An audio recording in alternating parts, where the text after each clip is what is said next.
Here are some things that I do pretty regularly to help develop a secure leg, nice stable seat, and good mobility in my hips when I'm riding. The first one is just stretch out my upper back and my chest. I tend to get pretty tight there. I have dropped my stirrups here. I'm crossing my stirrup irons over the pommel so that I'm not tempted to use them and so that they're not whacking my horse in the elbows.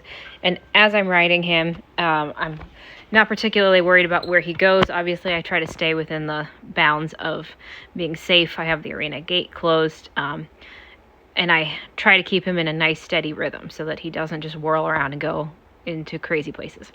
So I drop my leg nice and long here, and then I'm going to focus on keeping my toes up and my heels down while I do some arm stretches. So I don't want to just get a sloppy leg here while I do this.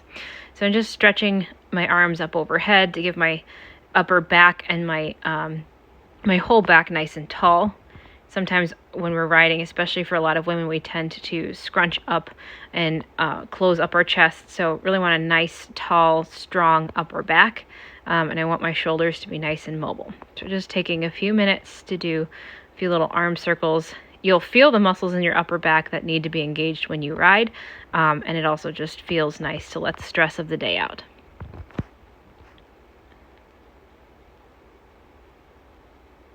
Then this one's one of my favorite ones. I like to do this with my students on the lunge line. So I'm taking the whip, and what I'm trying to do here is go in a rhythm above, in front, side, in front, and side, in front. And repeat above, in front, and side, in front, and side, in front. So the goal here is that your hips move in the rhythm of the walk that you're in, and you can move your torso independently without it changing your hips. So when we're riding, when we use our hand and our leg, we really tend to stop moving our hips. And so this exercise really helps develop the ability to use your hand independently from your hips and your legs, as well as really center and deepen your seat by being able to move deep independently. This one's a really excellent one. If you stand up in your stirrups, you bend your joints deeply. So there's a little sweet spot up here where you can stand indefinitely and absorb the concussion of the movement through your joints. You want to be really careful that you don't arch your back. You want to be really careful that you aren't pulling with your upper body to get up. So I got into a stirrup stand and took the horse into the trot from there to test my lower leg and my leg stability. And so I'm just absorbing the concussion of his movement in the trot while standing in my stirrups and then alternate posting and standing. So it's a really fantastic exercise to alternate posting to standing.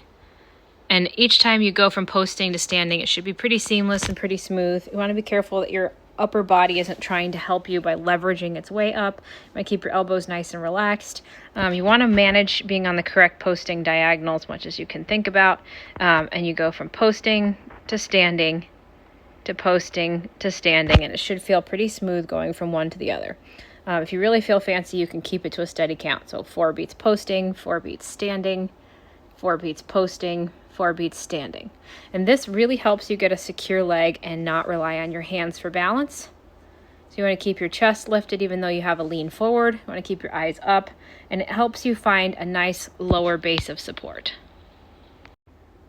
Each time that I rise into the standing or the posting, I try to think of my leg as being like landing gear. So I'm posting here, and then I'm going to get ready to stand, but I lengthen down my landing gear. Now I'm posting again. I'm going to lengthen down my landing gear, bend my joints, and then stand. And my knees and my hips and my ankles feel kind of bouncy when I'm standing, almost like a jockey, so they're absorbing the concussion of his movement so it doesn't tip me over. And this is a fantastic exercise to play with because it really helps get your thigh in the right position. It really helps get your leg nice and secure. And if you've got a swingy leg or a grippy leg or any number of weird things that your leg wants to do, this is a really helpful exercise. And any of these exercises, you can have somebody lead you, you can have somebody lunge you. If you feel safe enough to guide your horse, here I'm just working on a simple crossing on the diagonal while I'm doing this. So I'm trying to maintain 4 beats up, 4 beats posting. So 3, 4, and up, 2, 3, 4, and post, 2, 3, 4, and up, 2, 3, 4. And this actually really helps my horse warm up. You can see he's stretching over his back a little bit better because it takes a lot of the concussion of me warming up my seat off of his back, and it just gets me focusing on moving more rhythmically and more fluidly. So these are things I do pretty regularly. You can practice any number of those here and there. You can do one at a time. You can do all 5 if you feel like it. The most important thing for developing a secure seat is that your body has its own independent balance that you can give to the horse. And I really can't stress how important that is, that no amount of relationship or cookies or treats or love for the horse is going to retract from the fact that if we're banging on their mouths, banging on their back, we're taking away from their balance, we're causing them distress, and it's just extremely important to be able to give to the horse with our body. So developing our focus, our mind, and our bodies, really owe that to our horses. If we really love them, then we need to be focusing on developing our own balance. It's a long-term endeavor. Takes a lot of practice. I've been working on mine religiously for a long time. I still have a lot of stuff to work on, but I take it very seriously because my horse means a lot to me. So just pick away at it a little at a time and do what needs to be done to help your horse feel really comfortable so that your body is like a moving personal masseuse for your horse.